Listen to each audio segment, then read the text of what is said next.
Mi esposo me encerraba en un sótano oscuro como a un animal. Mis propios hijos me vendían por 300 pesos. Durante 20 años viví un infierno que nadie creería, hasta el día que tomé el cuchillo de deshuesar de él y finalmente respiré. Hoy estoy presa, y por primera vez en mi vida soy libre. Hola, mis queridos. Mi nombre es Gersina Cordero de Almeida. Tengo 69 años de edad y les estoy hablando desde el penal femenino de Aguascalientes. Así es, como lo oyeron. Estoy en la cárcel y ustedes deben estar pensando, pero doña Gersina, ¿cómo es que está sonriendo ahí en la cárcel? Pues sí, mis amores, les voy a explicar todito. Estoy sentada aquí en una banca de concreto en el patio del penal. Hoy es día de visita, jueves. Los jueves aquí son especiales porque es día de pollo con arroz en el almuerzo. Como pollo con arroz todos los jueves desde hace 8 años. El mismo plato, el mismo horario, la misma mesa del comedor. ¿Y saben qué? Todos los jueves le doy gracias a Dios por ese plato de comida.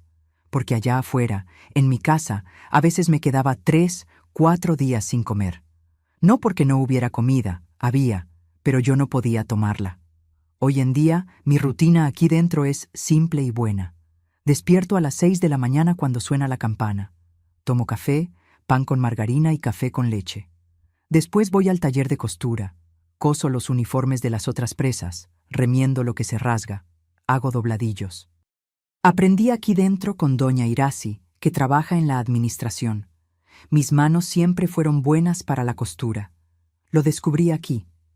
Por la tarde ayudo en la cocina a veces o me quedo en la celda haciendo crochet.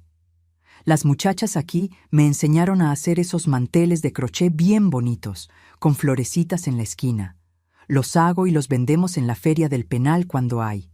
El dinero compra jabón, champú, esas cositas que una necesita. Empecé a coser aquí porque una de las presas rasgó el uniforme y me preguntó si sabía darle una puntada. Nunca había trabajado bien con aguja, pero lo intenté. Quedó chueco, pero aguantó. La directora lo vio y me llamó.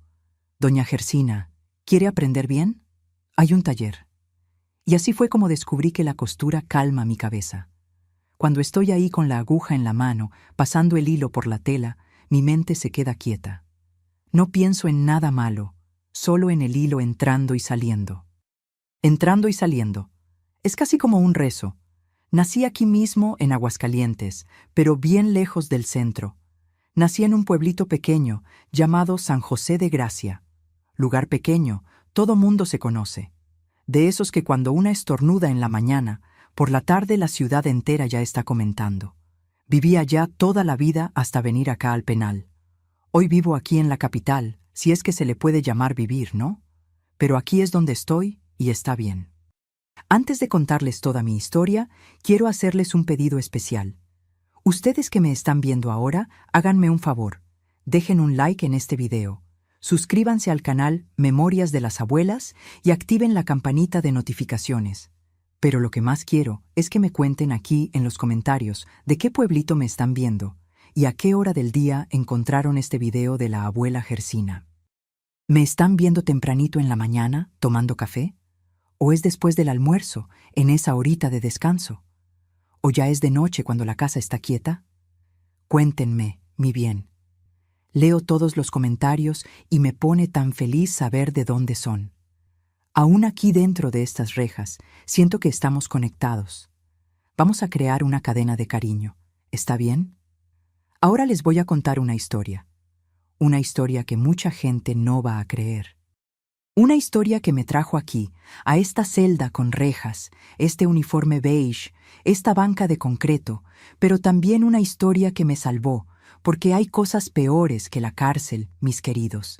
Hay cosas mucho peores, y yo viví esas cosas durante 20 años antes de llegar aquí. Entonces, agarren su cafecito, acomódense ahí y vengan conmigo en este viaje, porque lo que tengo que contarles los va a conmover. Nací en San José de Gracia el 15 de marzo de 1957, pueblito en el interior de Aguascalientes, bien en medio de las tierras secas. En ese tiempo, San José de Gracia era aún más pequeño de lo que es hoy. Apenas tenía 8,000 personas. Todo mundo conocía a todo mundo, y las casas eran casi todas de adobe, con techos de teja por el calor que hacía. Mi papá se llamaba Gumersindo Cordero, hombre alto, flaco, de manos gruesas de tanto trabajar. Era jornalero. Trabajaba en los ranchos cortando maguey para el tequila. Salía de madrugada. Regresaba al atardecer, todo sucio de tierra y sudor, con ese olor a campo pegado en la ropa. Pero era hombre bueno, mis queridos, hombre trabajador que nunca levantó la mano contra nadie en casa. Me acuerdo de él llegando cansado y aún así agarrándonos en brazos, a mí y a mis hermanos, haciendo gracias para hacernos reír. Mi mamá era Eulalia, doña Eulalia de los Santos antes de casarse. Era más bajita, gordita, siempre con el pelo amarrado en un chongo apretado. Tenía manos que hacían milagros en la cocina, hacía pastel de elote que se deshacía en la boca, mole poblano que era una maravilla, pozole bien picoso que calentaba la panza en los días fríos. Toda la casa olía a su comida. Olor a ajo dorado en el aceite, olor a tortillas recién hechas, olor a pescado frito con chile. Hasta hoy, cuando cierro los ojos, siento el olor de la cocina de mi mamá.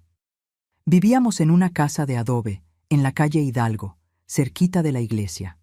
Casa sencilla, 3 cuartos, uno para mi papá y mi mamá, uno para nosotros los niños y la cocina que también era sala. No había baño dentro de casa, no. Era letrina allá en el fondo del patio, de esas de madera con hoyo en el suelo. Nos bañábamos en tina con agua que mamá calentaba en la estufa de leña. Éramos 5 hermanos, yo era la tercera. Estaba Quiteria, que era la mayor, después Aristides, después yo, después Ibonete y el más chico, Odair. Quiteria y Aristides nos cuidaban cuando mamá estaba ocupada. Ibonete era la llorona de la familia. Lloraba por todo, cualquier cosita. Odair era el travieso. Vivía haciendo travesuras, subiéndose a los árboles, cayéndose y raspándose las rodillas. Mi infancia fue buena, ¿saben? Fue sencilla, pero fue buena. No teníamos mucho, pero teníamos lo suficiente. Teníamos comida todos los días, aunque fuera solo frijoles con arroz y tortillas. Pero teníamos ropa limpia. Mi mamá lavaba en el lavadero y la ponía a secar en el tendedero, esas ropas todas remendadas, pero que olían rico. Teníamos cariño. Mi papá y mi mamá no eran de mucho abrazo, pero sentíamos que se preocupaban por nosotros. En la mañana despertábamos con los gallos cantando. Mi mamá ya estaba de pie haciendo café en la estufa de leña. Café bien fuerte, bien cargado, de ese que la cuchara se queda parada. Lo tomábamos con pan de dulce o gorditas de maíz. Después las niñas ayudábamos a mamá en la casa. Barrer el piso, lavar los trastes, traer agua del pozo. Los niños iban con papá al rancho o al campo a ayudar en lo que podían. Me gustaba jugar en el patio. Teníamos un patio grande, lleno de árboles, naranjo, limonero, nogal. Jugábamos a las escondidas entre los árboles, a la casita debajo del naranjo, a la comidita con hojas y tierra. Ibonete y yo hacíamos muñecas de trapo, agarrábamos retazos que mamá nos daba, las rellenábamos con aserrín, les hacíamos la carita con carbón. No eran muñecas compradas, pero eran nuestras y las amábamos. En la época de lluvias, que era casi todo el año entre junio y septiembre, el pueblo se mojaba todito. El agua corría por las calles y teníamos que quedarnos adentro jugando, contando historias. Mi papá salía con paraguas para comprar pan en la panadería que estaba en la parte alta. Era una aventura para nosotros. Los niños no entendemos de peligros. Cuando tenía como 10 años, mi mamá me enseñó a coser.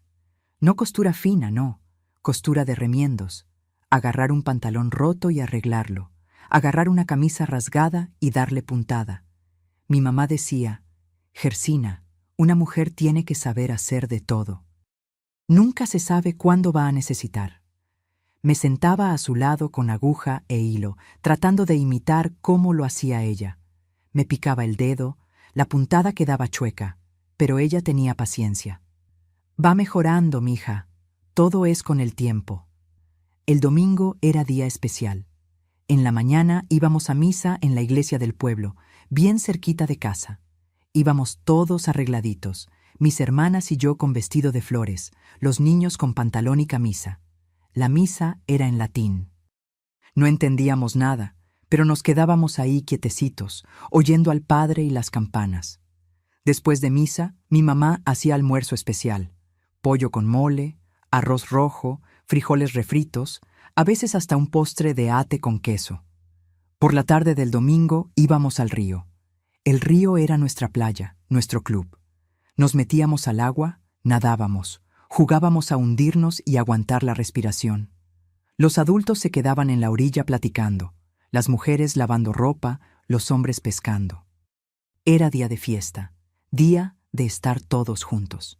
Cuando cumplí 12 años, mi mamá me dio un regalo, un labial rojo, chiquito, que compró del vendedor que pasaba vendiendo cosas de puerta en puerta.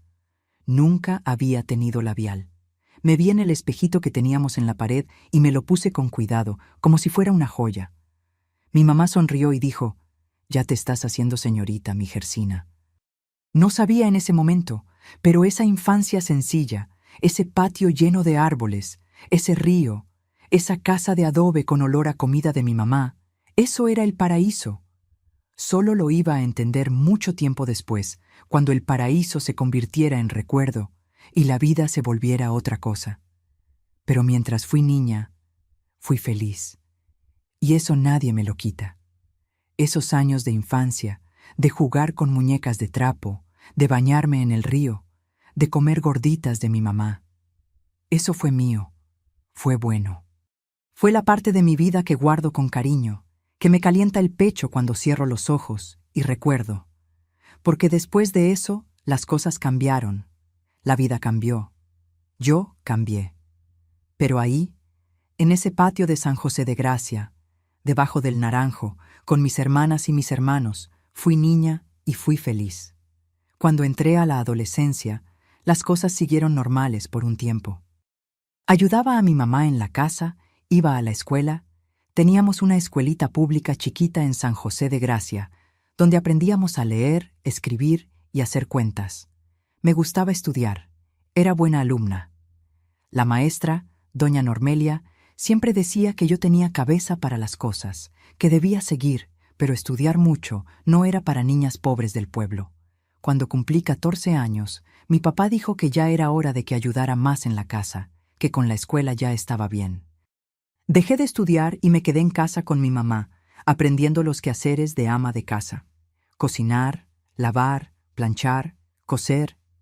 Todo lo que una muchacha necesitaba saber para cuando se casara. Tenía amigas en la vecindad: Azucena, que vivía 2 casas más abajo, y Criseida, que vivía del otro lado de la calle. Nos juntábamos al atardecer, nos sentábamos en el portal de una de las casas y nos quedábamos platicando, contando secretos, riéndonos. Hablábamos de muchachos, de sueños, de cómo imaginábamos que iba a ser el matrimonio algún día. Azucena decía que quería casarse con un hombre rico, de esos que tenían negocio en el pueblo. Criseida quería un hombre guapo, alto, de bigote. Yo solo quería un hombre bueno, un hombre que no pegara, que no gritara, que tratara a la esposa con respeto. Tuve un noviazgo cuando tenía 16 años. El muchacho se llamaba Teodoro. Era hijo del dueño del aserradero. Muchacho guapo, educado, que me daba flores cuando pasaba frente a mi casa. Noviábamos en el portón, siempre con mi mamá vigilando de lejos. Me prometió casamiento. Dijo que cuando juntara dinero iba a pedirle mi mano a mi papá. Yo soñaba con eso. Soñaba con ser la esposa de Teodoro, tener una casa, tener hijos. Pero Teodoro se mudó. Su papá vendió el aserradero y la familia se fue a Guadalajara. Ni se despidió bien. Mandó recado con su hermana de que iba a escribir cartas, pero nunca escribió. Lloré bastante. Azucena y Criseida me consolaban. «Olvídate de él, Gersina, va a aparecer otro». Y apareció. Pero no fue el otro que yo quería. Acababa de cumplir 23 años cuando conocí a Alahor. Era marzo de 1980. Él tenía 27 años. Trabajaba en el rastro municipal de San José de Gracia. Matarife era su profesión. Mataba reses, les quitaba el cuero, separaba la carne. Trabajo bruto, pero él era bueno en eso. Todo mundo en el pueblo hablaba de que Alahor era el mejor matarife de Aguascalientes. Rápido, preciso, sin desperdicio. Me vio en el mercado un día. Yo estaba ayudando a mi mamá a comprar verduras cuando él pasó y me saludó. Hombre alto, fuerte, de manos grandes y mirada firme. Habló con mi mamá con respeto. Preguntó mi nombre. Preguntó si podía hacerme una visita. Mi mamá le cayó bien. Dijo que era hombre trabajador, que tenía empleo fijo, que era serio. Mi papá también lo aprobó. Hombre con oficio, Gersina. Es buen partido. ¿Y yo? Yo lo encontré guapo, lo encontré educado.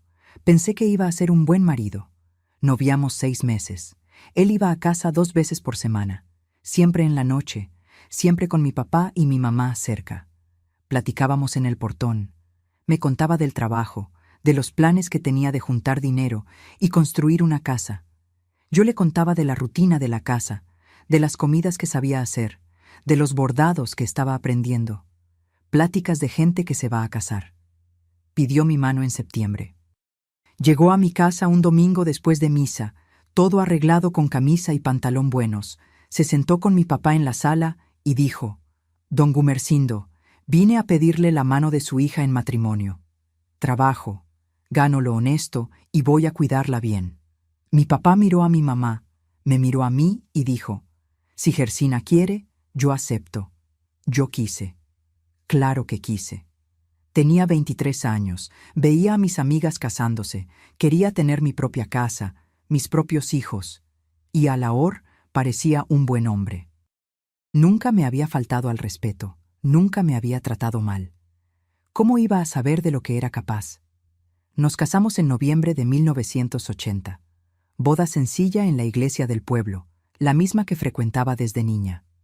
Usé un vestido blanco que mi mamá y mis hermanas cosieron para mí. Vestido de algodón, sencillo, pero bonito. Me sentía la mujer más feliz del mundo ese día. Alahor estaba de traje prestado, todo sonriente, agarrándome la mano en el altar. Después de la ceremonia, hubo un almuerzo pequeño en la casa de mis papás. Pollo asado, arroz, frijoles, refresco. Los vecinos trajeron pastel, trajeron dulces. Fue un día feliz, el último día verdaderamente feliz de mi vida. En la noche, fuimos a la casa que Alahor había construido. Casa de adobe, con 3 cuartos, recámara, cocina y una salita pequeña. Tenía un sótano abajo, como todas las casas en San José de Gracia, por si llovía mucho, espacio vacío, oscuro, de tierra apisonada. Ese primer día, ni le puse atención a ese sótano. No sabía que ese sótano se iba a convertir en mi infierno. La primera noche de casada prefiero no entrar en detalles. Solo voy a decir que no fue como yo imaginaba. No fue cariño, no fue amor, fue otra cosa. Algo que me dejó asustada, confundida, lastimada. Sangré bastante, y en la mañana, cuando desperté adolorida, Alahor ya se había ido al trabajo. Dejó recado con la vecina. «Dile que me haga mi almuerzo». Los primeros meses de casada intentaba agradar. Despertaba temprano, hacía café, limpiaba la casa, lavaba su ropa. Cuando él llegaba del rastro a las 5 de la tarde, la cena estaba lista en la mesa. Le servía, me quedaba callada mientras él comía, lavaba los trastes. Después, pensaba que así era como una esposa se comportaba. Pero había días que nada de lo que hacía estaba bien. El arroz se pegó, gritaba. La camisa no estaba bien planchada, gritaba. Me tardé en el mercado, gritaba. Y cuando gritaba, no era solo voz alta, era insulto, era grosería, era humillación. Inútil, burra, no sirves para nada. Tu mamá no te enseñó nada. La primera vez que me levantó la mano fue 3 meses después de la boda. Había quemado los frijoles. El fondo de la olla quedó negro. Los frijoles quedaron con sabor a humo. Probó, escupió y me miró con una rabia que nunca había visto.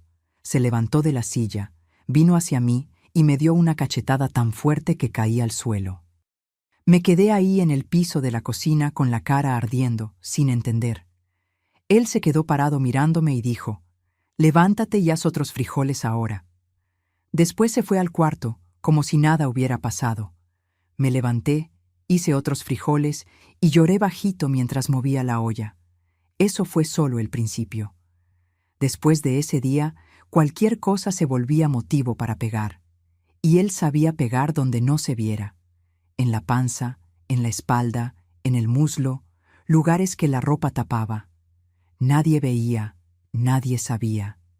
Cuando quedé embarazada del primer hijo 6 meses después de casada, pensé que las cosas iban a mejorar. Pensé que se iba a poner contento, que iba a tratar a la mamá de su hijo con más cuidado. Pero no mejoró. Empeoró, porque ahora ya no me podía ir. Ahora estaba atrapada, con un hijo en la panza y sin lugar a donde ir. Tuve 4 hijos en 6 años. Genibaldo nació en enero de 1982, cuando yo tenía 24 años. Cleomar vino en 1984, Rizonaida en 1987 y Jardel, el más chico, en 1988. 4 niños pequeños, uno tras otro, y yo sola para cuidar de todo. Alaor quería hijos varones. Cuando nació Rizonaida, niña, ni fue al hospital a visitarme. Mandó recado con la vecina. Dile que la próxima vez tiene que ser varón. Como si yo tuviera control sobre eso, como si yo escogiera. Cuando nació Jardel al año siguiente y era niño, ahí sí se puso contento. Llegó al hospital con una sonrisa grande. Ahora sí, 3 hombres. Amaba a mis hijos, amaba con fuerza. Cada uno era un pedacito de mí. Les daba pecho, les cambiaba los pañales, les cantaba para dormir, les hacía comidita molida, los cuidaba cuando se enfermaban. Todo lo hacía con amor. Pensaba, con toda la ingenuidad del mundo, que si les daba mucho amor a mis hijos, iban a crecer diferentes del papá. Iban a ser buenos, iban a ser gentiles, me iban a tratar con cariño. Estaba equivocada, porque los niños aprenden lo que ven. Y lo que mis hijos veían todos los días era a su papá pegándome, arrastrándome del pelo, insultándome, humillándome. Crecieron viendo eso como algo normal, como el orden natural de las cosas. El hombre manda, la mujer obedece. El hombre pega, la mujer aguanta. Cuando Genibaldo tenía como 13 años, me dio la primera cachetada. Le pedí que lavara su plato después del almuerzo. Me miró con desprecio y dijo: «Lávalo tú, para eso sirves». Insistí: «Geni, ya estás grande, puedes ayudar a tu mamá». Levantó la mano y me dio una cachetada. No fue cachetada de niño, no. Fue de alguien que ya tenía fuerza. Me quedé impactada, parada ahí con la mano en la cara ardiendo. Alaor lo vio todo. ¿Y saben qué hizo? Se rió y dijo: «Eso, muchacho, estás aprendiendo bien. La mujer tiene que saber obedecer». Y le dio palmadas en la espalda al muchacho como si estuviera orgulloso. A partir de ese día, todos los muchachos aprendieron que podían pegarle a su mamá. Cleomar, Jardel, cada uno fue aprendiendo conforme iba creciendo. Rizonaida no pegaba, pero miraba y se reía. Se reía igual que el papá, esa risa que duele más profundo que cualquier golpe. Cuando tenía como 30 años, Alaor empezó a encerrarme en el sótano. El sótano de la casa era un espacio debajo de la construcción, de tierra apisonada, oscuro, lleno de bichos, ratas, arañas, a veces alguna culebra se escondía ahí. Puso una puertita de madera con candado, y cuando yo hacía algo que él consideraba malo, y todo era malo a sus ojos, abría esa puertita, me empujaba adentro y la trancaba. «Quédate ahí hasta que aprendas». Eran las palabras que decía antes de cerrar el candado. Al principio eran algunas horas. Me quedaba ahí sentada en la oscuridad, oyendo a las ratas pasar cerca, sintiendo el olor a tierra mojada y moho. Después pasó a ser la noche entera.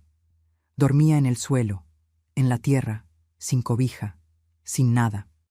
En la mañana abría y decía: «Levántate, haz mi café». Los hijos sabían. Oían cuando el papá me aventaba allá abajo, oían el ruido del candado, y ninguno nunca hizo nada, ninguno. Ni un vaso de agua me echaban por la rendija. Una vez, Jardel tenía como 16 años. Yo estaba allá abajo, hacía horas con la garganta seca, la boca como lija. Oí pasos arriba y reconocí el modo de caminar de Jardel. Lo llamé bajito. Jardel, mijo, por el amor de Dios, dame agua, me estoy muriendo de sed. Pensé que iba a tener lástima. Era mi más chico, el bebé que mecía en brazos. Vino hasta la puertita. Lo oí destrabar. Pensé que iba a abrir, pero hizo algo que hasta hoy, cuando lo recuerdo, me duele en el pecho. Orinó por la rendija en mi dirección y se rió. Se rió fuerte, con gusto. Toma agua, mamá. Ahí está tu agua. Mi propio hijo, el niño que salió de dentro de mí, el que cargué 9 meses, el que alimenté de mi pecho, al que le canté para dormir.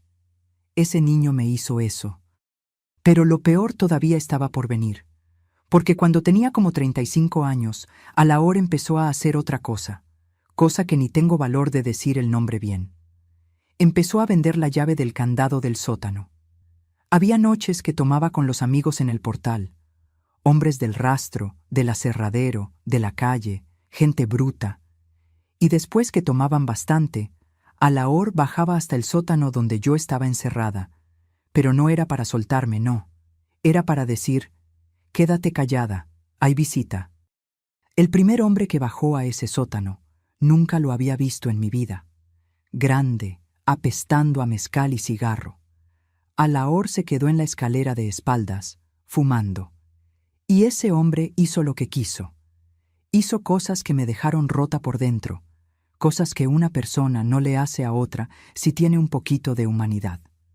Después que el hombre subió, Alaor trancó el candado de nuevo y se fue a dormir, como si no hubiera pasado nada. La semana siguiente, otro hombre. La otra, otro. Siempre de noche, siempre en el sótano, siempre con Alaor en la escalera fumando, cuidando la entrada. Descubrí después que cobraba 300 pesos, a veces 200, dependiendo del cliente. Vendía el acceso al sótano donde yo estaba encerrada. Literalmente vendía la llave del candado. El hombre pagaba, recibía la llave, bajaba, hacía lo que quería conmigo, devolvía la llave y se iba. 300 pesos. Era el valor que mi esposo le ponía a mi cuerpo, a mi dignidad, a mi alma. Hubo una noche, me acuerdo como si fuera ayer, que oía a Alaor allá arriba riéndose con los amigos. Estaban jugando dominó en el portal, tomando, fumando. Y oí a uno de ellos preguntar: ¿y tu mujer, Alaor? ¿No se queja? Alaor soltó una carcajada fuerte y dijo: ¿quejarse de qué? Está allá abajo calladita y todavía ayuda a pagar las cuentas. Los hombres se rieron. Se rieron como si fuera chiste, como si yo no fuera persona, como si fuera mercancía, cosa, objeto que él podía rentar a quien quisiera. Me quedé ahí en la oscuridad, oyendo esas risas, y lloré. Lloré bajito, porque si me oían se iban a reír más. Lloré con la mano tapándome la boca, con el cuerpo todo temblando, sintiendo la tierra fría pegada en mi piel. Y lo peor es que no tenía a dónde huir. No tenía dinero, no tenía familia que pudiera ayudarme. Mi papá había muerto, mi mamá también. Mis hermanos se habían mudado al norte del país buscando trabajo. Estaba sola, completamente sola, con ese hombre y esos 4 hijos que se volvieron copia de él. ¿Los hijos? Mis hijos sabían todo, porque cuando Genibaldo cumplió 18 años, empezó a traer a sus amigos también. Lo mismo, sótano, candado, llave, 300 pesos. Solo que Genibaldo era peor que el papá en un aspecto. Él filmaba. Ponía el celular a grabar por la rendija de la puertita. Yo veía ese puntito de luz roja en la oscuridad y sabía que me estaban filmando. Mi peor momento se estaba volviendo espectáculo. Una vez intenté suplicarle a Genibaldo. Era de mañana. Estaba tomando café en la cocina antes de salir al trabajo. Me arrodillé frente a él. Mi propio hijo. Me arrodillé y le pedí: Geni, mijo, por el amor de Dios, para con esto. Soy tu mamá. Te crié, te di de comer, te cuidé cuando eras bebé. Para, mijo. esto me está matando. ¿Y saben qué hizo? Empujó el plato de comida en mi dirección, tirando todo al suelo. Huevos, pan, café, todo regado, y dijo: «Límpialo y déjate de tonterías. Para eso sirves, para limpiar y para obedecer». Y se fue. Me quedé ahí de rodillas en el piso de la cocina, en medio de la comida derramada, y me di cuenta de que había perdido a mis hijos. Ya no eran míos, eran de Alaor. Eran la versión empeorada de Alaor. Cleomar vendía los videos. No sé a quién, no sé por cuánto. Solo sé que mi humillación se volvió mercancía. Mi sufrimiento se volvió dinero para ellos. Una vez lo oí hablando por celular con alguien. «Tengo otro video nuevo. Te lo mando por 300 pesos. El mismo precio que el papá cobraba por la llave. Mi dolor tenía precio fijo. Y Rizonaida, mi hija, la única niña que tuve, la que soñé que iba a ser mi compañera, mi amiga cuando creciera. Rizonaida limpiaba. De mañana bajaba al sótano con una cubeta de agua y un trapo. Limpiaba sin mirarme, sin hablarme. Limpiaba el piso como si estuviera limpiando un corral. Porque eso era yo para ellos, un animal, menos que animal. Intenté hablar con ella una vez. La agarré del brazo cuando estaba subiendo la escalera del sótano y dije: «Rizonaida, hija, tú eres mujer igual que yo. Un día te puedes casar, puedes tener una hija. ¿Querrías esto para tu hija? ¿Querrías que la trataran así?». Jaló el brazo con fuerza y dijo, sin mirarme a los ojos: «Yo no soy igual a ti. Yo nunca voy a ser débil como tú». Y subió. Débil. Mi hija me llamó débil, como si yo hubiera escogido aquello, como si yo quisiera vivir así. Dejé de ser persona en esa casa. Me volví cosa que servía para pegarle cuando estaban enojados, cosa que servía para encerrar cuando querían castigar, cosa que servía para vender cuando necesitaban dinero, cosa que servía para filmar cuando querían divertirse. Y lo peor de todo, mis queridos, lo peor de todo no era lo que Alaor hacía, porque Alaor era un monstruo, siempre lo fue desde que me casé. Lo peor era ver a mis hijos, los que yo parí, los que crié con amor, transformarse en monstruos peores que el papá. Porque al menos Alaor tenía la excusa de haber sido criado así, de haber aprendido eso no sé dónde. Pero mis hijos, ellos tenían una mamá que amaba, que cuidaba, que daba cariño. Y aún así se volvieron aquello. Y no tenía a dónde ir, no tenía cómo escapar, no tenía a nadie, porque en ese pueblo pequeño todo mundo fingía que no veía. Todo mundo sabía y fingía que no sabía. Doña Fátima, la vecina de la derecha, oía mis gritos todas las noches. Oía y en la mañana le hacía señas a Alaor. «Buenos días, don Alaor», como si nada hubiera pasado. Una vez logré ir hasta su casa, cuando Alaor me dejó ir a la tiendita a comprar sal. Toqué su puerta desesperada y cuando abrió le dije: «Doña Fátima, ayúdeme. Ayúdeme, por el amor de Dios, ya no aguanto más». ¿Saben qué hizo? Miró para atrás, miró hacia su casa, me miró de nuevo y dijo: «Doña Gersina, no me puedo meter en pleitos de marido y mujer, disculpe». Y me cerró la puerta en la cara. Don Norberto de enfrente veía a los hombres entrando y saliendo de noche. Veía, uno tras otro. Veía perfectamente, porque su portal quedaba de frente a nuestra casa. Y en la mañana, cuando se cruzaba con Alaor en la calle, le daba los buenos días, como si nada. Viví 40 años así. 40 años siendo golpeada, vendida, encerrada, humillada por los mismos hombres que debían protegerme. 40 años viendo a mis propios hijos, los que cargué en el vientre, los que amamanté, los que mecí, tratarme peor que basura. Y nadie hacía nada. Nadie. Hubo un domingo que fue diferente de todos los otros. Un domingo de noviembre de 2018. Tenía 61 años. Mi cuerpo ya no aguantaba más. Estaba muy flaca, muy débil, adolorida por todos lados. Había días que apenas podía levantarme de la cama. Las costillas se me veían en la piel, los huesos de la cadera se salían, parecía un esqueleto vivo. Ese domingo, Alaor había salido al rastro de mañana. Trabajaba los domingos porque tenía turno. Los 4 hijos se quedaron en casa, y cuando se quedaban juntos sin el papá, se volvían otra cosa. Peor, mucho peor, porque lo hacían por diversión, no por dinero. Lo hacían porque les gustaba. De mañana temprano, antes de que saliera el sol, me llevaron al sótano. Los 4, Genibaldo, Cleomar, Rizonaida y Jardel. Ya estaba acostumbrada al sótano, pero ese día había algo diferente en sus ojos. Un brillo malo, un brillo de quien está planeando algo.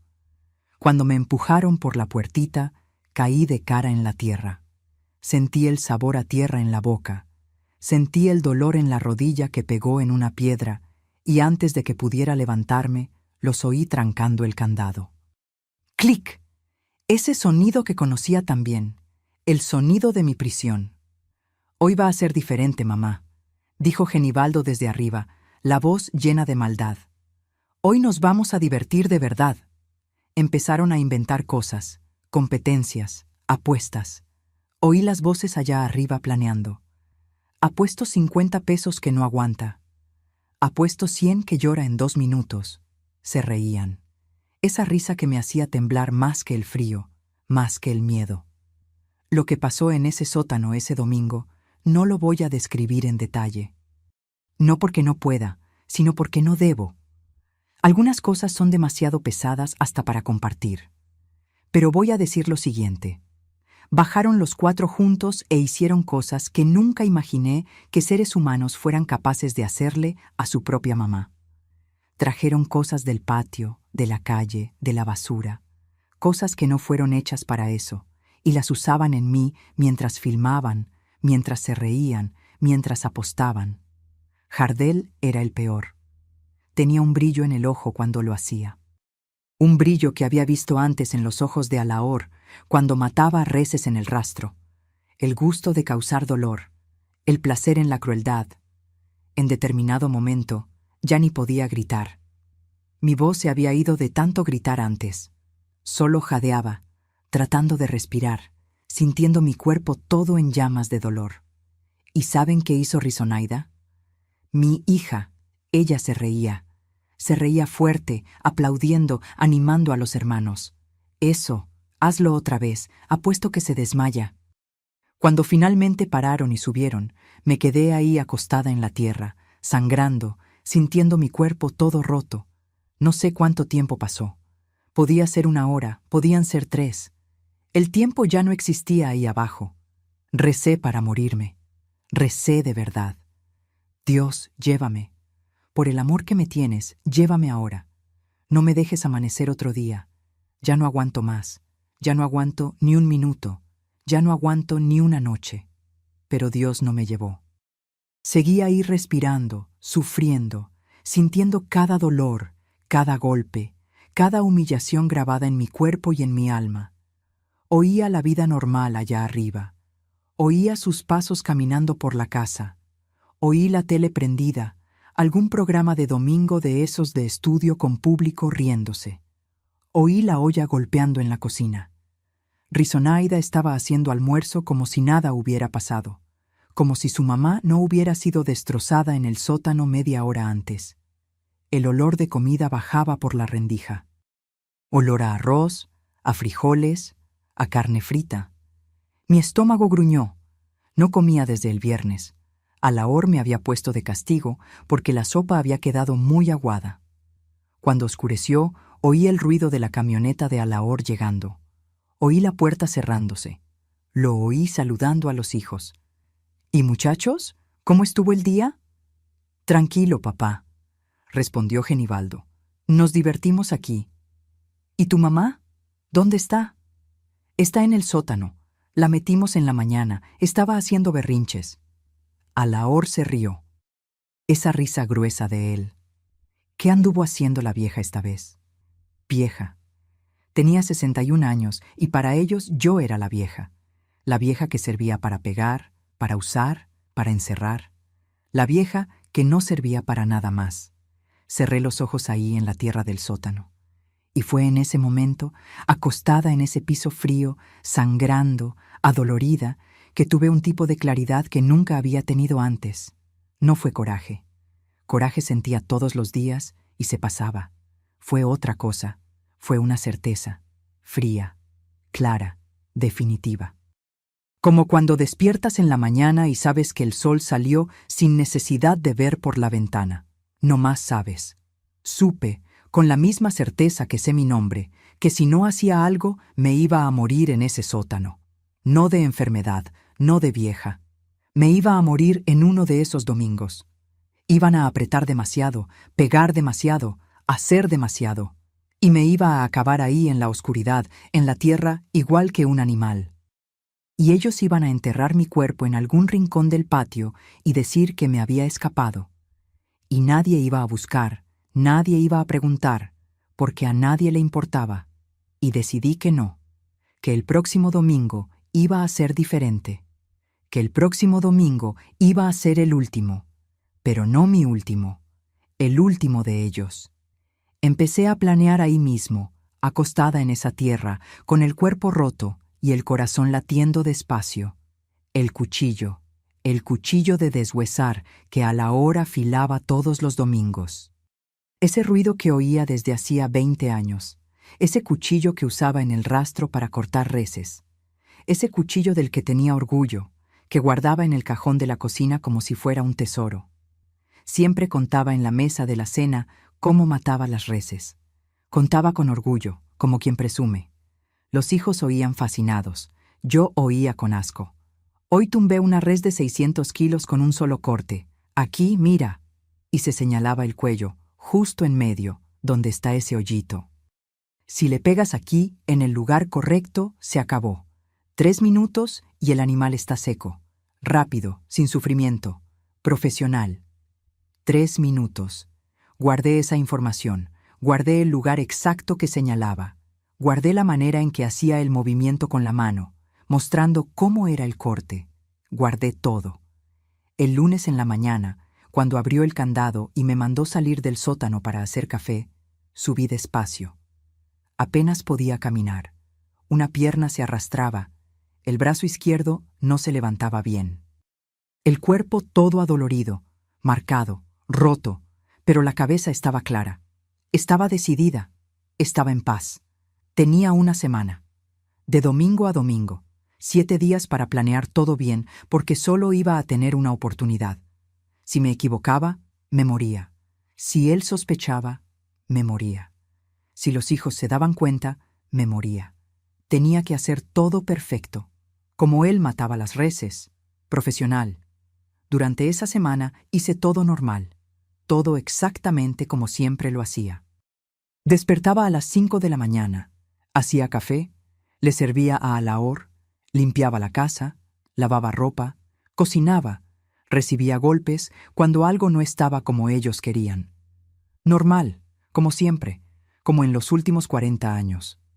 Pero dentro de mí había una calma que nunca había tenido antes, una paz extraña porque sabía que aquello se iba a acabar. De una manera o de otra se iba a acabar. O me moría intentándolo o lo lograba. Y en los dos casos me iba a liberar.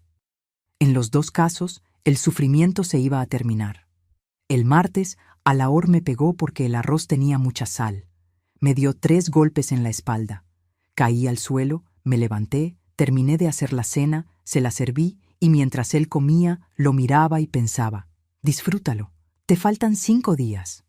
El miércoles, lavé mi mejor ropa. Un vestido azul que había comprado antes de casarme, allá en 1980. Estaba guardado en el fondo del ropero desde hacía casi 40 años, enrollado en un plástico viejo. Lo saqué, lo lavé a mano en la pileta, tallando con cuidado para no arruinar la tela. Lo colgué en el tendedero para secar. Lo planché con la plancha bien caliente, poniendo cuidado en cada esquinita, cada doblez. Todavía me quedaba. Había adelgazado tanto que todavía me quedaba. Hasta me quedaba flojo. Guardé el vestido doblado dentro del ropero otra vez. Nadie se dio cuenta. Nadie nunca se daba cuenta de nada de lo que yo hacía. El jueves, observé la rutina de Alaor. La observé como si fuera la primera vez, poniendo atención en cada detalle. Llegaba del rastro siempre a las 5:15 de la tarde, sucio de sangre, con ese olor a carne y hierro. Se iba directo al baño. Se quedaba unos 20 minutos bajo la regadera. Salía, se ponía un short viejo y una camiseta. Se sentaba en el portal, en la silla de plástico blanca que le gustaba. Prendía un cigarro. Tomaba la primera cerveza, después la segunda, después la tercera. Siempre 3, nunca 2, nunca 4. 3. A las 7 en punto, entraba a cenar. Comía en silencio, viendo las noticias en la tele de la sala. Terminaba de comer, dejaba el plato en la mesa para que yo lo lavara. Se iba al cuarto a las 9. Se acostaba. A las 10 ya estaba roncando. Roncaba fuerte, como tractor. Ese ronquido que hacía temblar la cama. Dormía pesado. No despertaba ni con terremoto. Dormía boca arriba, con la boca abierta, el pecho subiendo y bajando. Memoricé todo. Cada horario, cada movimiento, cada costumbre. El viernes observé el cuchillo. Fui a la cocina de mañana, cuando él ya se había ido al trabajo y los hijos también. Abrí el cajón. Ahí estaba, el cuchillo de deshuesar. Mango de madera oscura, gastado de tanto uso. Hoja larga, delgada, afilada, brillando. Lo agarré con cuidado. Sentí el peso en la mano. Pesado, firme, pero cabía bien en mi mano, como si hubiera sido hecho para mí. Pasé el dedo suavemente por la hoja. Afilada, muy afilada. Capaz de cortar hueso, siempre decía. Lo guardé de vuelta en el cajón, cerré, seguí mi día. El sábado hice todo lo que tenía que hacer. Limpié toda la casa, lavé toda la ropa, planché todo, arreglé los roperos, organicé la cocina. Dejé todo impecable, porque sabía que cuando terminara, cuando todo acabara, ya no iba a estar ahí para hacerlo. El sábado en la noche no dormí. Me quedé acostada en la cama a su lado, oyéndolo roncar. Con los ojos abiertos, mirando al techo, contando las horas, tic-tac, tic-tac. El reloj de la sala marcando cada segundo acercándome al domingo. No sentí miedo. Sentí alivio, porque sabía que no importaba lo que pasara el domingo. El sufrimiento se iba a acabar. O él moría, o yo moría intentándolo. Y en los dos casos iba a tener paz. Y cuando el sol salió el domingo, me levanté, hice café y esperé. El domingo llegó, el último domingo. De mañana, los hijos hicieron lo que siempre hacían. Me llevaron al sótano y dejé. Aguanté. Por última vez en mi vida, aguanté aquello. Pero esta vez fue diferente. Esta vez no lloré, no supliqué, no grité. Me quedé callada, completamente callada, mirando al techo de madera, contando las horas en mi cabeza, esperando. Genibaldo hasta se extrañó. «¿Qué pasó, vieja? ¿Hoy no gritas? ¿Te quedaste muda?»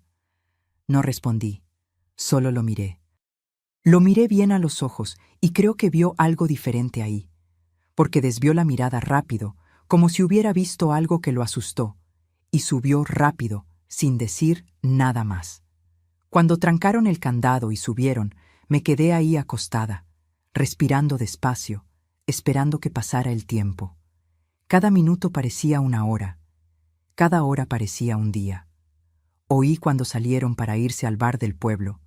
Siempre iban al bar los domingos en la noche. Era tradición. Oí la puerta cerrándose, oí el portón chirriando, oí el ruido del carro de Genibaldo arrancando, después alejándose en la calle. La casa se quedó en silencio. En la tarde, Alaor volvió del rastro. Oí su camioneta estacionándose. Lo oí entrando, bañándose, sentándose en el portal. Oí cuando abrió la primera cerveza. El sonido de la tapita cayendo en el piso de cemento. La segunda cerveza. La tercera. Después de un tiempo que pareció eterno, bajó hasta el sótano y abrió el candado. ¡Clic! «Levántate, huevona, ve a hacer mi cena». Me levanté despacio. Cada movimiento dolía, pero subí. Entré a la cocina.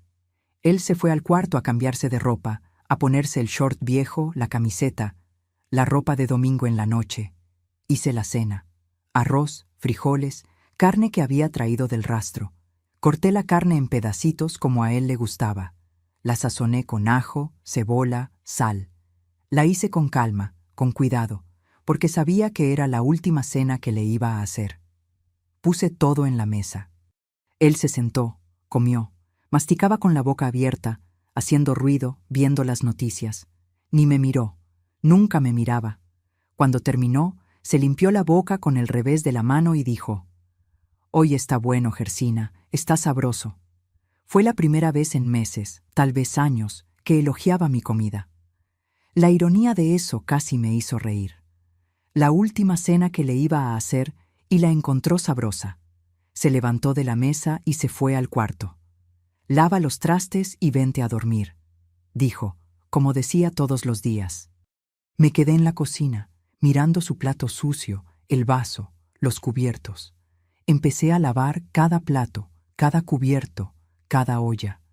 Lavé despacio, con atención, poniendo atención en cada movimiento, porque sabía que era la última vez, los últimos trastes que iba a lavar en esa casa, la última olla que iba a agarrar, la última vez que iba a estar en esa cocina como esclava. Cuando terminé, me sequé las manos en el trapo. El trapo estaba viejo, rasgado en las puntas. Yo misma había cosido los rasgones varias veces. Respiré hondo. Miré el reloj de la pared. 9:40 de la noche. Ya debía estar acostándose. En 20 minutos iba a estar durmiendo profundamente. Abrí el cajón lentamente, sin hacer ruido. El cuchillo estaba ahí esperando, como si supiera, como si hubiera sido hecho para este momento. Lo agarré del mango de madera. Sentí el peso familiar.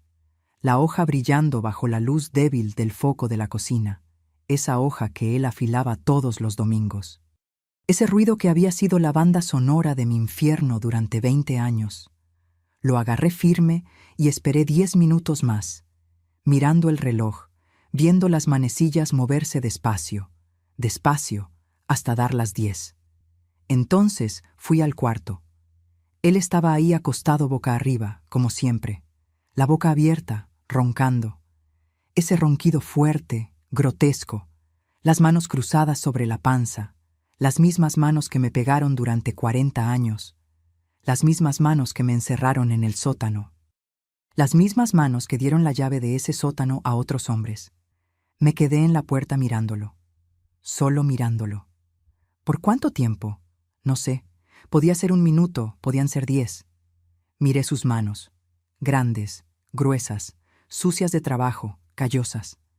Manos de matarife, manos que cortaban reses sin piedad. Miré su cuello, grueso, peludo, con ese hoyito en medio, el lugar que él mismo me había enseñado. Si le pegas aquí, se acabó. 3 minutos. Y recordé todo. Recordé la primera cachetada, los frijoles quemados. Recordé la primera noche en el sótano, la oscuridad, las ratas. Recordé a Jardel orinando por la rendija. Recordé a los hombres bajando, uno tras otro. Recordé los 300 pesos. Recordé a Genibaldo filmando. Recordé a Cleomar vendiendo. Recordé a Rizonaida limpiando. Recordé 40 años de infierno. Y fui. Me acerqué despacio, sin hacer ruido, el corazón latiendo fuerte en el pecho, pero la mano firme. Levanté el cuchillo e hice lo que tenía que hacer. Un corte rápido, preciso, en el lugar exacto que él mismo me había enseñado, sin saber que me estaba enseñando. Abrió los ojos en ese momento, muy abiertos, asustados. Llevó la mano al cuello. Sintió la sangre caliente saliendo entre los dedos, la sangre roja, espesa, que conocía tan bien de tanto cortar reses. Pero esta vez era su sangre. Me miró y, por primera vez en casi 40 años de matrimonio, vi miedo en sus ojos. Miedo real, terror. Miedo de mí, de la mujer que pensaba que no era nada, de la vieja que encerraba en el sótano, de la esposa que vendía por 300 pesos. Intentó hablar. La boca se movió, pero no salió sonido. Solo sangre. Sangre saliendo por la boca, por la nariz, por el corte en el cuello. Jalé la silla del rincón del cuarto, esa silla vieja de madera donde me sentaba a coser a veces. Me senté, me acomodé, puse el cuchillo en mi regazo y me quedé mirando. «Alaor», dije. Mi voz salió calmada, firme, clara. ¿Te acuerdas del sótano? ¿Te acuerdas de la llave? ¿Te acuerdas de los 300 pesos? ¿Te acuerdas de los hombres bajando uno tras otro? ¿Te acuerdas de nuestros hijos haciendo peor que tú? ¿Te acuerdas de Jardel meándome en la cara? ¿Te acuerdas de Rizonaida limpiando el piso después como si yo fuera un animal? ¿Te acuerdas de todo? ¿De cada cachetada, cada golpe, cada patada? ¿De cada noche que me encerraste allá abajo con las ratas? Intentaba hablar, intentaba moverse, pero no podía. Su cuerpo ya no le obedecía. Me enseñaste dónde cortar a Lahore, ¿te acuerdas? Tantas veces lo contaste en la mesa de la cena. Señalabas aquí en el cuello y decías, 3 minutos. Si le pegas en el lugar correcto, 3 minutos y se acabó. Entonces me voy a quedar aquí contando. Me voy a quedar hasta el final. Igual que tú te quedabas en la escalera fumando mientras los hombres bajaban al sótano. Te voy a hacer compañía en estos 3 minutos. Es lo mínimo que puedo hacer después de 40 años de matrimonio, ¿no? Se sacudió. Todo el cuerpo tembló. Las piernas pegaron contra la cama, los brazos se contrajeron, los ojos quedándose vidriosos, todavía mirándome. Con miedo, con odio, con sorpresa. Y después paró. Todo paró. El pecho dejó de subir. Los ojos dejaron de moverse. La sangre dejó de salir a chorros y empezó solo a escurrirse despacio. Miré el reloj en la mesita. 3 minutos y medio. Había mentido. No fueron 3 minutos. Fueron 3 y medio. Me quedé sentada ahí un rato más. No sé cuánto. Solo mirando al hombre que destruyó mi vida. Al hombre que me convirtió en cosa. Al hombre que me robó 40 años. Y sentí nada. Ni coraje, ni alegría, ni tristeza. Nada. Solo un vacío enorme y una paz extraña. Una paz que no conocía desde hacía tanto tiempo que había olvidado cómo era. Me levanté de la silla despacio, las piernas temblando un poco. Puse el cuchillo en el piso al lado de su cuerpo, porque ya no lo iba a necesitar. Porque ya había servido para lo que tenía que servir. Fui al baño, abrí la llave, me lavé las manos con jabón, tallando bien debajo de las uñas, entre los dedos. Me lavé la cara. El agua fría despertándome. Me bañé despacio, dejando que el agua caliente cayera en mi espalda, en mi cuello, lavando todo. La sangre, el sudor, los 40 años de mugre que no se iba solo con agua, pero que el agua ayudaba. Salí del baño, me sequé, fui al cuarto. Al otro cuarto, el que era mío antes de casarme y que se había vuelto la bodega. Abrí el ropero, agarré el vestido azul, me lo puse con cuidado, alisando la tela, cerrando los botones uno por uno. El vestido que había usado antes de que empezara toda esa tragedia. El vestido de cuando todavía tenía sueños, de cuando todavía creía en la felicidad. Me peiné el cabello blanco, delgado, quebradizo, pero me lo peiné. Hice una trenza sencilla. Agarré el labial viejo del cajón. Ese mismo labial rojo que mi mamá me había dado cuando cumplí 12 años. Todavía le quedaba un poquito. Me lo puse en los labios, me miré en el espejito colgado en la pared y por primera vez en décadas me vi. De verdad. Ya no era esa niña de 12 años, ya no era esa muchacha de 23 que se casó llena de esperanza. Era una mujer de 61 años, vieja, flaca, marcada, llena de arrugas, cabello blanco, ojeras profundas, pero estaba viva. Y el hombre que intentó matarme poquito a poquito, que destruyó cada pedacito de mí durante 40 años, estaba muerto en el cuarto. Y por primera vez, yo era más grande que él. Fui a la cocina porque todavía faltaba una cosa. Puse agua a hervir, agarré el café molido, hice café. Ese olor rico llenando la cocina. Me serví una taza, le puse azúcar, lo moví despacio, me senté en la mesa y lo tomé despacio, sintiendo el sabor, el calor, la vida.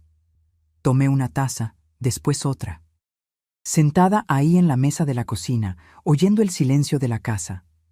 El silencio bueno, el silencio de quien está libre. Miré el reloj de la pared, 1:30 de la madrugada. Los hijos debían regresar del bar en un ratito, entre las 2 y las 3 generalmente, pero no los iba a esperar. No iba a dar explicaciones, no iba a oír gritos, no iba a ver sus caras. Me levanté, fui hasta el teléfono de la sala. Ese teléfono viejo de disco que teníamos desde hacía décadas. Marqué el número de la policía. 911.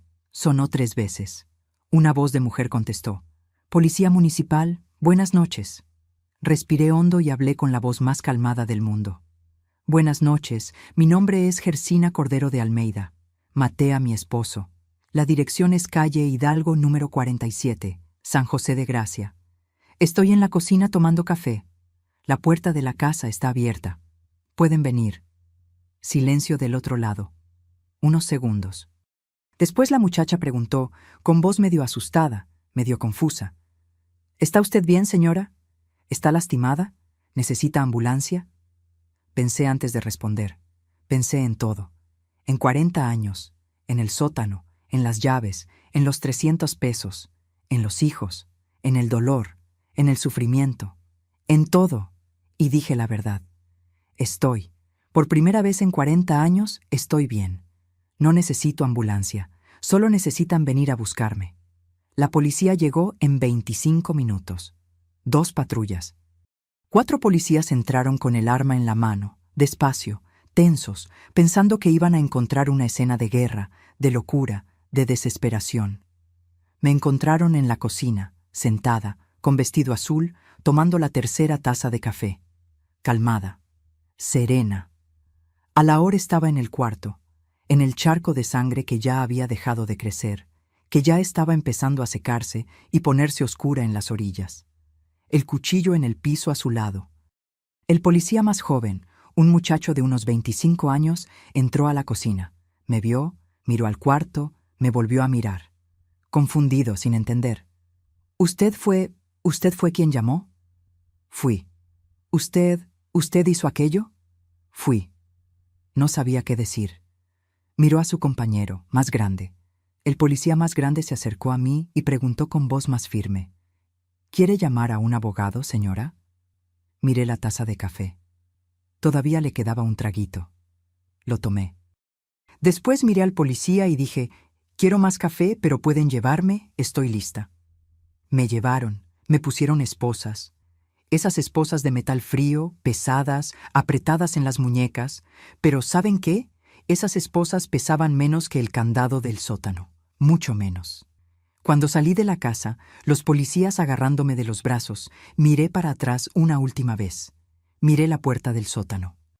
La puertita de madera, el candado que estaba abierto, porque él me había sacado en la tarde para hacer la cena. Miré y pensé, nunca más entro ahí, nunca más. Entré a la patrulla. Me sentaron en el asiento de atrás. Había rejas separando del frente, olor a cuero viejo y gasolina. La patrulla arrancó. No miré para atrás, no miré la casa, no miré la calle, solo para adelante, al camino que me llevaba lejos de ese infierno. Y por primera vez en 40 años, respiré hondo de verdad, llenando los pulmones de aire, soltándolo despacio, libre. Cuando llegué al penal femenino de Aguascalientes, las otras presas me miraron con extrañeza. Una mujer de 61 años, flaca, de vestido azul, siendo llevada esposada. Pensaron que estaba loca. Una de ellas, más joven, de unos 20 y tantos años, preguntó, ¿qué hizo, abuela? Respondí sencillo, sin vergüenza, sin miedo. Maté a mi esposo. Silencio. Las presas se miraron entre sí. Después, una de ellas, más grande, de unos 40, dijo, «Bienvenida al club, doña», y sonrió. No era sonrisa de maldad, era sonrisa de quien entiende, de quien sabe, de quien vivió. El primer día, la directora del penal me llamó a su oficina. Una mujer de unos 40 años, seria, de lentes, pero con mirada gentil. Tenía mi expediente en la mano. Leyó, me miró, leyó de nuevo. «¿Necesita algo especial, señora? ¿Medicina para el dolor? ¿Atención médica? ¿Algo?» Pensé. Pensé en lo que necesitaba, en lo que realmente necesitaba después de 40 años. Necesito una cama y 3 comidas al día. Frunció el ceño, se quitó los lentes, los limpió con la blusa, se los volvió a poner. Pero eso todo mundo lo tiene aquí, doña Gersina. Eso es lo básico. Lo sé, dije, mirándola a los ojos. Pero yo no lo tenía en mi casa. Se quedó callada. Miró el expediente de nuevo.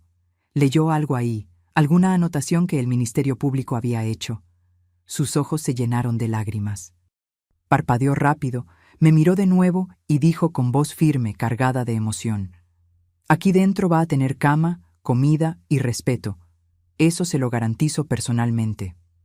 Respeto. Hacía tanto tiempo que no oía esa palabra dirigida a mí, que casi había olvidado el significado. Los primeros meses no podía dormir bien. No por miedo, no por culpa, no por arrepentimiento, por costumbre. Mi cuerpo había pasado 40 años durmiendo sobresaltado, esperando el ruido del candado, esperando los pasos en el pasillo, esperando el dolor. Me acostaba en la cama de la celda, una cama pequeña, con colchón delgado, pero era una cama, y me quedaba ahí con los ojos abiertos esperando. El cuerpo tenso, el corazón acelerado, lista para correr, para defenderme, para sobrevivir. Pero no venía nada. No venía nadie. Solo silencio. Y poco a poco, noche tras noche, semana tras semana, mi cuerpo empezó a entender. Aquí es diferente, aquí es seguro, aquí nadie te va a lastimar de noche. Tardó 6 meses, 6 meses para que mi cuerpo creyera eso. 6 meses para poder dormir toda la noche sin despertarme sobresaltada, sin brincar de la cama pensando que había alguien entrando, sin sentir el olor imaginario a tierra y ratas del sótano. Y cuando finalmente dormí 8 horas seguidas, por primera vez en décadas, desperté llorando, llorando de alivio, de felicidad, de paz. Hoy, 8 años después, mi vida aquí dentro tiene rutina. Una rutina buena, predecible, segura. Despierto a las 6 de la mañana cuando suena la campana. Lo primero que hago es llevarme las manos a la cara, sentir que estoy viva, que desperté, que estoy aquí. Le doy gracias a Dios por un día más de paz. Voy al baño. Me lavo la cara con agua fría, me lavo los dientes, me miro en el espejo. Una vieja de 69 años me mira de vuelta. Cabello todo blanco ahora, arrugas profundas, pero los ojos están diferentes. Ya no tienen ese miedo, ese pavor constante.